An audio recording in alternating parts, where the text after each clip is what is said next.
Hello friends, आज का मेरा टॉपिक है बॉडी सिस्टम। हमारे बॉडी में कितने सिस्टम पाए जाते हैं, आज हम उसके बारे में पढ़ेंगे और उसका विस्तार से हम लोग इंट्रोडक्शन उसका जो भी है हम लोग पढ़ेंगे उसके बारे में। हमारे बॉडी में 11 सिस्टम पाए जाते हैं। There are 11 system in human body. Human body में 11 सिस्टम पाए जाते हैं। पहला है नर्वस सिस्टम, दूसरा है इंट्रूमेनेटरी सिस्टम जिसको एक्सोक्राइन सिस्टम भी कहते हैं, तीसरा है रिस्पायरेटरी सिस्टम, चौथा है कार्डियोवैस्कुलर सिस्टम, इसको सर्कुलेटरी सिस्टम भी कहते हैं, पांचवा है डाइजेस्टिव सिस्टम जिसको एक्सक्रीटरी सिस्टम भी कहते हैं, छठवां है यूरिनरी सिस्टम जिसको रीनल सिस्टम भी कहते हैं, रिप्रोडक्टिव सिस्टम, आठवां मस्कुलर सिस्टम, नौवां स्केलेटल सिस्टम, दसवां इम्यून सिस्टम, 11वां इंडोक्राइन सिस्टम। इम्यून सिस्टम को लिम्फेटिक सिस्टम भी कहते हैं। अब इसको एक एक करके हम इसके बारे में पढ़ेंगे। पहला है nervous system. It's coordinate voluntary and involuntary action transmit signal information by different parts of body. It's coordinate voluntary and involuntary action, ये क्या करता है, स्वैच्छिक और अनैच्छिक क्रिया का समन्वय करता है और जो एक्शन हो रहा है and transmit signal information by different parts of body, क्या स्वैच्छिक और अनैच्छिक क्रिया का समन्वय करता है और हमारे शरीर के विभिन्न भागों द्वारा संकेत को संचारित करता है। तो मेरा दूसरा टॉपिक है integumentary system. Skin, hair, nails, sweet and other exocrine system. ये अदर मतलब एक्सोक्राइन सिस्टम होती है जो skin, hair, nail and sweet other जो हमारे बॉडी के सरफेस से बाहर की तरफ निकलती हुई मतलब दिखाई देती हैं, जैसे skin, hair, nails, sweet and other exocrine system. ये मतलब इंट्रूमेनेटरी सिस्टम में क्या होता है कि त्वचा, बाल, पसीना और त्वचा, बाल, नेल्स, नाखून, स्वीट, पसीना एंड अदर एक्सोक्राइन सिस्टम होती हैं। तीसरा है respiratory system. It's bring air into and out of lungs to absorb oxygen and remove carbon dioxide. ये ऑक्सीजन को अवशोषित करती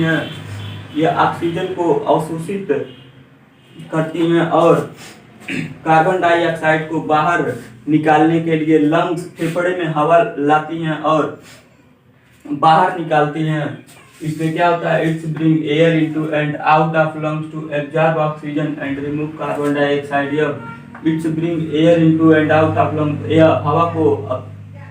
ये ऑक्सीजन को अवशोषित करती हैं और कार्बन डाइऑक्साइड को बाहर निकालती हैं। फेफड़े में हवा लाता है और बाहर निकालती हैं।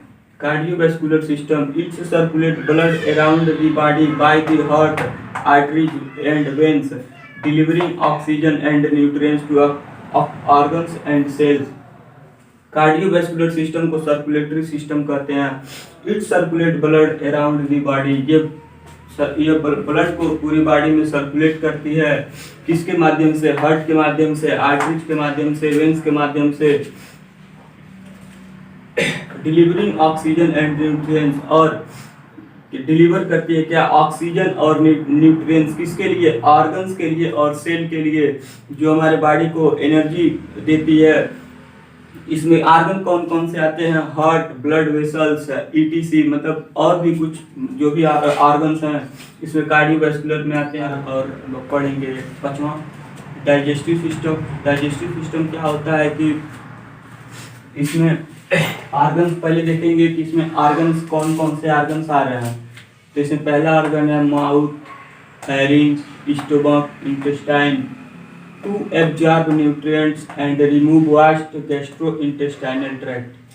ये जो माउथ है, फेरिंक्स है, स्टोमक है, इंटेस्टाइन है, टू एब्जॉर्ब जो लेता है क्या, न्यूट्रिएंट्स, जो न्यूट्रिएंट्स को लेता है और क्या, और रिमूव करता है क्या, वास्ट गैस्ट्रोइंटेस्टाइनल ट्रैक्ट। जो गैस्ट्रोइंटेस्टाइनल ट्रैक्ट है उससे जो भी हमारे शरीर में जो अयोग्य सामान है, जो हमारे योग्य नहीं बचता है, उसको क्या करता है, रिमूव कर देता है, बाहर निकाल देता है। कौन, गैस्ट्रोइंटेस्टाइनल ट्रैक्ट। छठवां है यूरिनरी सिस्टम। इसमें पहले देखेंगे कि ऑर्गन्स कौन कौन से ऑर्गन्स आ रहे हैं। तो पहला है kidney, urethra, urinary bladder. The system where the kidney filter blood to produce urine and get rid of vast.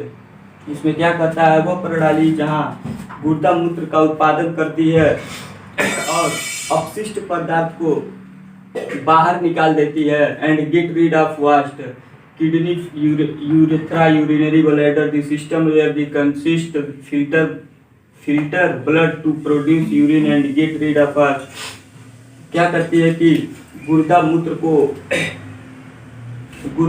अपशिष्ट को मतलब जो पोषक जो इसमें वह प्रणाली जहाँ गुर्दा मूत्र का उत्पादन करने और अपशिष्ट पदार्थ से छुटकारा पाने के लिए रक्त को फिल्टर करती है और जो यूरिन है हमारे शरीर में जो यूरिन बचता है, मूत्र बचता है, उसको बाहर निकाल देती है। सातवां है reproductive system. The reproductive organs required for the production of offspring. इसमें क्या होता है, संतान उत्पत्ति के लिए आवश्यक जननांग होता है जो वंश को बढ़ावा देने के लिए जो वंश को बढ़ावा देती है। The reproductive organs required for the production of offspring. यह संतान उत्पत्ति के लिए आवश्यक होती है। रिप्रोडक्टिव सिस्टम जो संतान को आगे जो मतलब वंश को आगे बढ़ाती है। Muscular system it enable the body to move using muscle.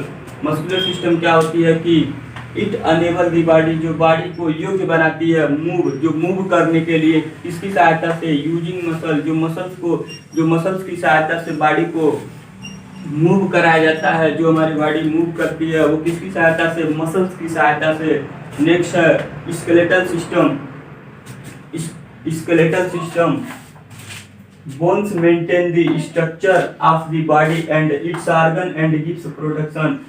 Skeletal system क्या है कि bones maintain the structure of body. जो बोन्स हैं वो हमारे बॉडी के स्ट्रक्चर को बनाती है। And it's organ and gives protection जो हमारे बॉडी के ऑर्गन को प्रोटेक्शन देती है, उसकी सहायता करती है, उसकी ढांचा को बनाने के लिए। हमारे बॉडी में स्केलेटल सिस्टम जो बोन को मेंटेन करने और उसकी स्ट्रक्चर जो भी हमारे बॉडी का स्ट्रक्चर उसको बनाने के लिए इसको प्रोटेक्शन देती है। इम्यून सिस्टम अगला टॉपिक हम लोग का 10वां पॉइंट है immune system. It defence the body against the pathogens that may harm the body. जो ये शरीर को उन रोग जनकों से बचाता है जो हमारे शरीर को नुकसान पहुंचा सकते हैं। इट डिफेंस द बॉडी बचाता है अगेन किसके अगेन, पैथोजन जो सूक्ष्म जीवों से बचाता है। दैट में हार्म दी बॉडी जो हमारे शरीर को नुकसान पहुंचा सकते हैं उनसे बचाता है। कौन, इम्यून सिस्टम। 11वां है endocrine system. A system of consist of different types of hormones which help in functioning in body. इस प्रणाली में विभिन्न प्रकार के हार्मोन्स रहते हैं जो शरीर के कामकाज में सहायता करते हैं।